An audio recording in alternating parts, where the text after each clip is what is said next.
Alors, tout d'abord, on était 4 filles. Ma mère avait 4 filles, donc, et nous, on habitait à Charousse, qui est au-dessus de l'école, parce que ma mère voulait un écart de ses enfants pendant la journée.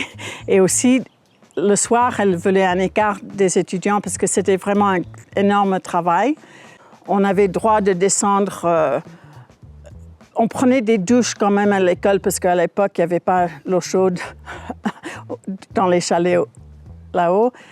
Mais dès qu'on arrivait près des bâtiments de l'école, on savait qu'il fallait rien dire, il fallait se taire, parce que ma mère insistait que ça soit vraiment le silence pour un travail intense que faisaient les physiciens. Il ne fallait pas les déranger, donc ça nous embêtait un peu, mais je crois que peut-être quand on était jeune, on n'appréciait pas tellement sa carrière, mais après, quand on était plus âgé, on a beaucoup apprécié ce qu'elle a fait.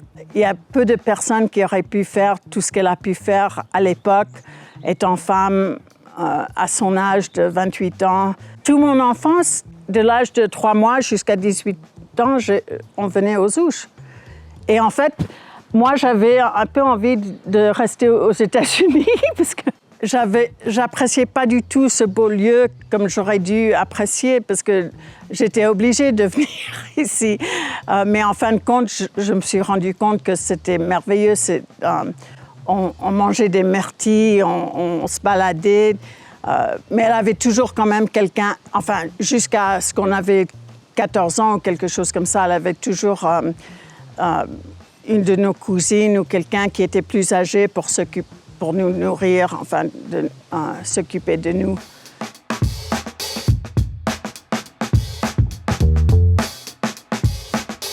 Elle a fait l'école par amour pour son pays d'abord, pour la physique et en fait, surtout pour les étudiants, parce qu'elle voulait, le but au début, c'était vraiment pour aider les étudiants de physique en France, en accueillant beaucoup de ramasser des physiciens de partout dans le monde, les plus grands physiciens, pour enseigner des étudiants français. Mais après, bien sûr, elle a invité beaucoup d'autres étudiants de partout dans le monde.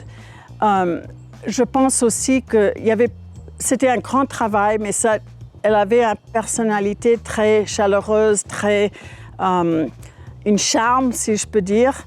Et à l'époque, pour une femme être dans ce monde d'hommes en physique, il a fallu qu'elle ait une espèce de charme pour convaincre ces grands physiciens hommes pourquoi venir pour une femme ici aux Ouches.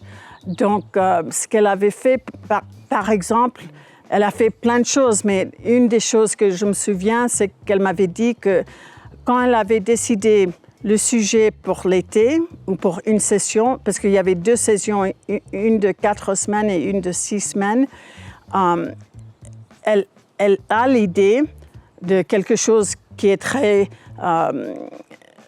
nouveau en physique à chaque époque. Et elle se fait inviter, par exemple, à un cocktail ou quelque chose pour rencontrer le physicien qu'elle veut inviter l'été prochain ou en 2 ans, quelque chose comme ça. Et elle en parle de son idée et tout ça.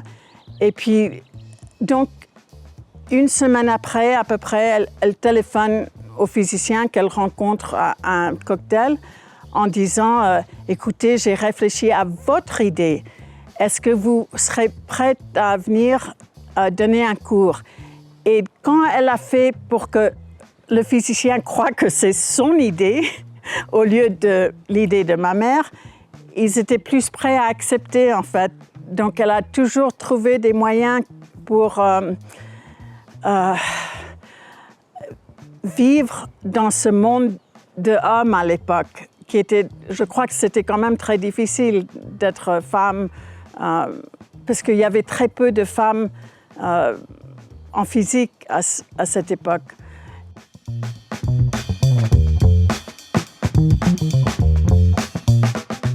Au début de l'école, d'origine, elle avait invité sa sœur, sa petite sœur, des amis, pour lui aider à vraiment lancer l'école parce qu'il fallait accueillir les physiciens et c'était des conditions vraiment rustiques.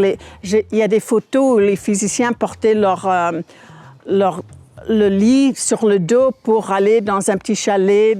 C'était carrément des chalets de ferme où il y avait les vaches autrefois en dessous.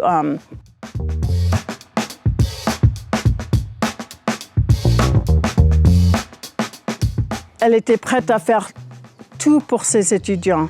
C'était vraiment l'essentiel, qui non seulement peuvent apprendre de la physique très compliquée, elle était toujours disponible pour ses étudiants. Non seulement de comprendre, mais avoir des possibilités justement de rencontrer des grands physiciens de partout pour commencer ces liens, les liens professionnels, mais aussi avec une base personnelle de manger ensemble, de discuter tranquillement ici dans ce beau lieu. Et je crois que beaucoup de physiciens, même dans leur discours des prix Nobel, ils disent que c'est grâce à l'école des Ouches, l'école de physique, qu'ils ont soit suivi une direction en physique, ou il y en a qui ont dit qu'ils allaient arrêter la physique, mais après d'avoir arrêté avec ma mère ou quelque chose comme ça, ou aux Ouches, ils ont décidé non, je reste, je continue.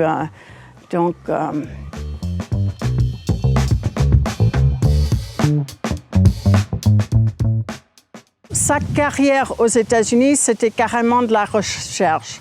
Mais comme elle était femme, dans les universités américaines, après un certain moment, vous devrez recevoir tenure, ça veut dire une poste permanente.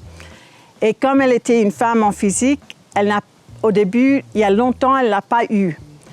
Donc, elle était à l'université du Caroline du Nord avec mon père. Et après une dizaine d'années, ils ont dit « ça suffit, on s'en va ». Donc, ils ont annoncé à la communauté de physique qui cherchait des postes.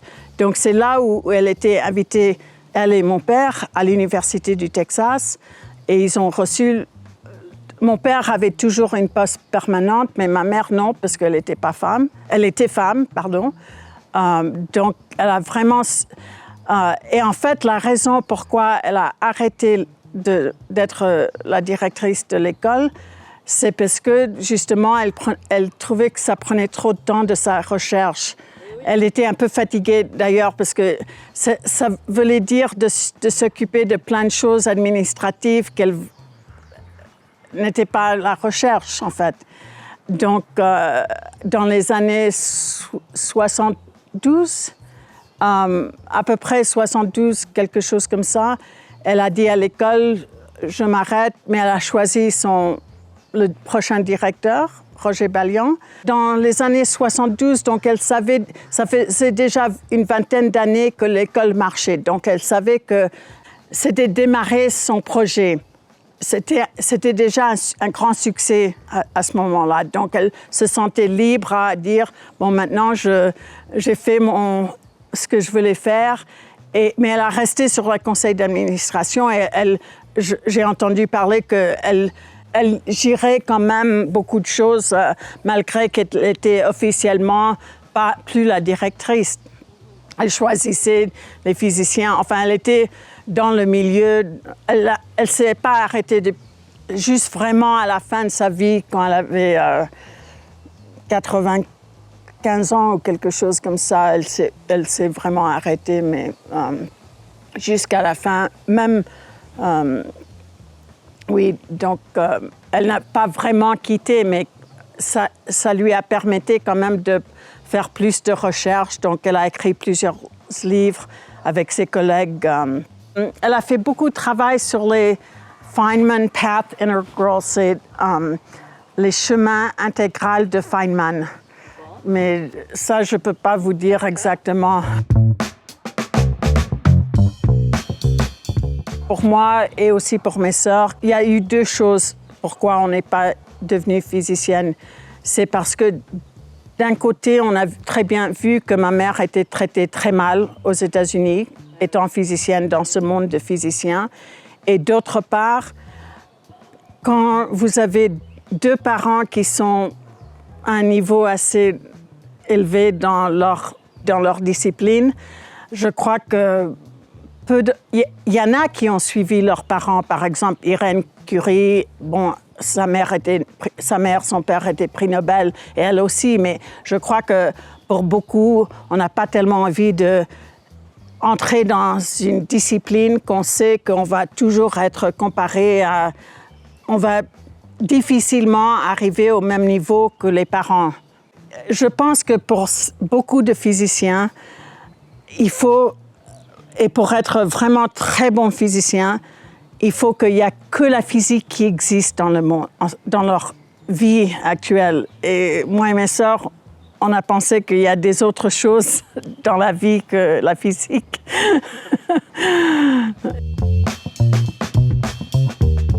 Je dirais œuvre et amour.